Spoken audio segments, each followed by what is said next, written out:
Everyone, welcome back to Coles Shrimp Australia. So this week's video took a fair few weeks to prepare because it was how to cycle a neocaridina tank. So this shows you how I personally do it.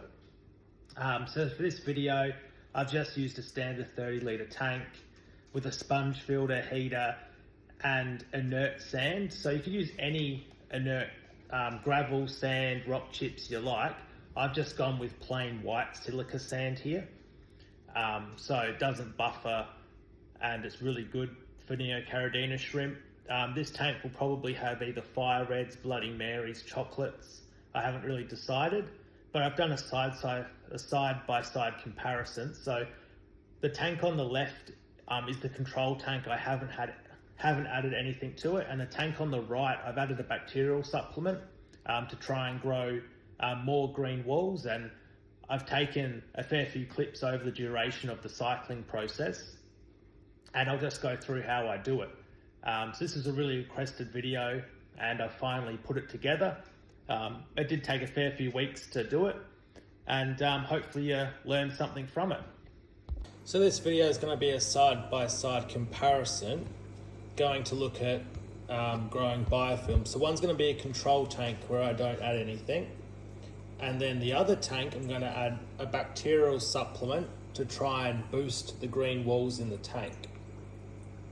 So by adding nutrients, I'll create more ammonia in the tank and give solid nutrients to the tank to thrive, and that should increase the green walls.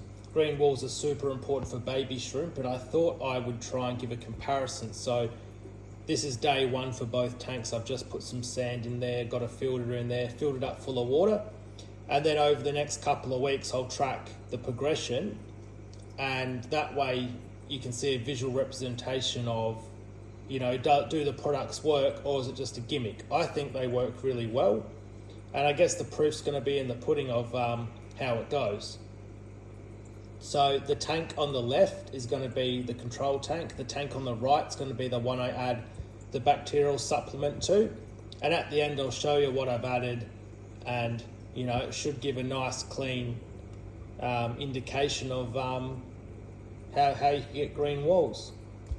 So here's week one of both tanks side by side. So the control tank really doesn't have any noticeable difference. I added shrimp snow on day 7 to both tanks, and there's not much difference. You can see it's still quite clear, whereas the tank with the bacterial supplements is starting to get good green walls. Like, they're not very thick yet, but they're establishing some sort of green walls on both the glass panels.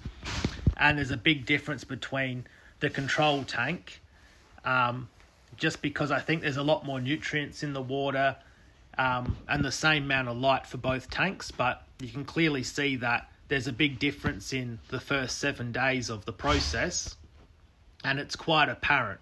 So I definitely believe that the supplemental bacteria powder is definitely working, and that's pretty evident with the green walls. And overall, I think it's doing a really good job. I added it every week to the tank. I added a scoop, so it was the same rate I was adding it every week to that tank. At week 2, the control tank again hasn't really changed. The shrimp snow did get a bit of biofilm on it, but nothing really happened. The green walls in week 2 for the supplemental tank got a little bit darker, but didn't really change too much. But all the sides of the glass are then covered on the biofilm. The green walls are really starting to form on all sides of the glass, which was really good. It wasn't very thick coverage, but all the surfaces started to get a fair good coverage of algae and biofilm formation, which was really important. And I think it made a big difference compared to the control tank that really didn't have a lot at this point.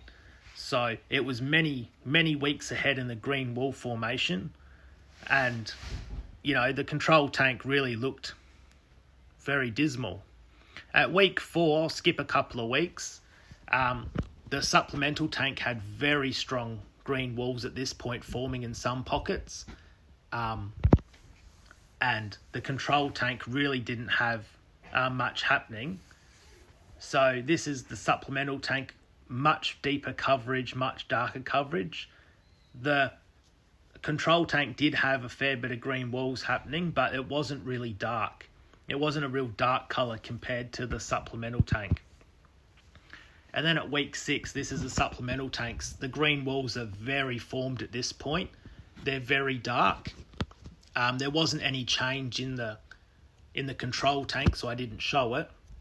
But the supplemental tank really started to have really thick green walls, and it was starting to get spot algae as well, where there was a lot of spot algae everywhere, and it was starting to get really thick and concentrated.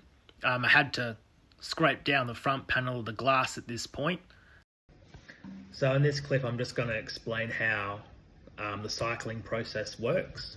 So when you first set up a tank, the tank's going to have no biological filtration. It's going to have to cycle to start that, to get the conversion. So in the first couple of weeks, you'll get an ammonia spike. Then you'll get the next stage, which is nitrite, and then you get nitrate at the end. And then the colours. So if you get your test kit, you should see ammonia go up, then you'll see the nitrite go up, and the nitrate at the end go up. So I've just put the API colour chart so you can see all that. And then, you know, when the tank's finished cycling, you're going to have no ammonia, no nitrate, and you'll have 5 to 10 ppm of nitrites. That's the last clip I'll show you, where you can see the colour change. It's nice and orange. So yeah, it's sort of like a process. It takes about 5 weeks. You can speed it up by putting a seeded sponge in your aquarium to speed it up, because that will carry the biological filtration, and it will carry the microorganisms that do the conversion of the ammonia to the next product, to the end product. But if you're not putting a seeded sponge, it's going to take anywhere from 4 to 8 weeks to build that conversion up and really seed that filter in that new tank. So yeah, that's just what I recommend doing. So here is ammonia, nitrate, and nitrite. So as you can see, there's no ammonia, there's no nitrate, and there's just a weeny little bit of nitrite, but very minimal. So this is the start of the process. And then once the tank's cycle, you'll have no ammonia, you have no nitrite and nitrate. You have heaps of nitrate at the end. So the yellow one at the end on the left here is going to go to more like a orange / lighter orange colour, and that's when you know it's the tank cycled. In between process, you'll have a ammonia go up, then you have nitrate go to a more purpler colour from blue, and then that will start converting. But just thought I'd show you that's what a tank looks like on the start. So this is how you know the tank's finished cycling, when you have no ammonia, no nitrite and nitrate. So you have nitrate at 5 or 10 ppm. So on the left here, you can see the tank's about 5 to 10 ppm, and on the right there's nothing.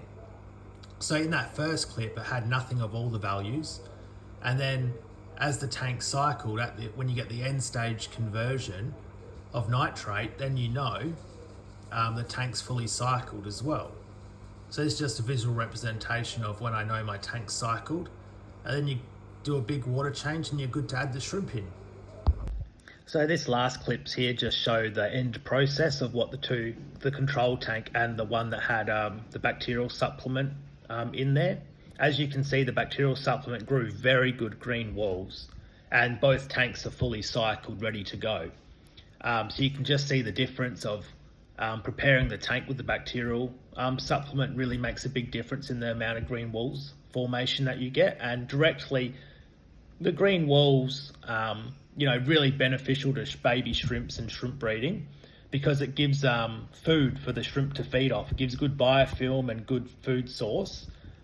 So you want to try and accomplish that. So, this method, by adding the bacterial powder and adding the shrimp's snow, gives a good amount of biofilm in the tank, and it gives a good starting amount of nutrients to the tank. So I recommend adding that about week 2, week 3. And when that process finishes up about week 8, you get a really nice established tank. So this is the control tank, just comparing the green walls here. They're a much lighter green, and the front glass panel didn't get as much bacteria or algae growth. Here, look at the algae growth on here. It's much darker, much greener, and looks really good. So yeah, here we go. I've cleaned the front glass on this panel, but this is the bacterial supplement tank, and I'll just flick across now to the other tank. So here's the other tank, not as developed. Still sort of green, fair few green walls, but it's not as developed compared to here. They're much darker here. So yeah, that's just how I cycle a tank. So that's the end of the video. Hopefully you learnt something, hopefully it was informative. And again, this is just the process that I follow. If you want to do a different process, that's up to you, but this just shows the process that I cycle my neocaridina tanks from start to finish. And I sort of wait until there's no ammonia, no nitrite, and nitrates of at least 5 to 10 ppm. And in that test I've shown you, once it gets to a sort of an orange amber color, like a darker orange, that's when I know the tank's cycled. And then you just do a big water change, balance your water to the parameters you like, and give it a couple of days to settle, and then you're good to go. But yeah, you can clearly see that adding bacterial supplements is very beneficial for green wool formation, and green wool formation really helps the babies thrive. So yeah, overall, that's the process that I do, and I'll catch you in the next video.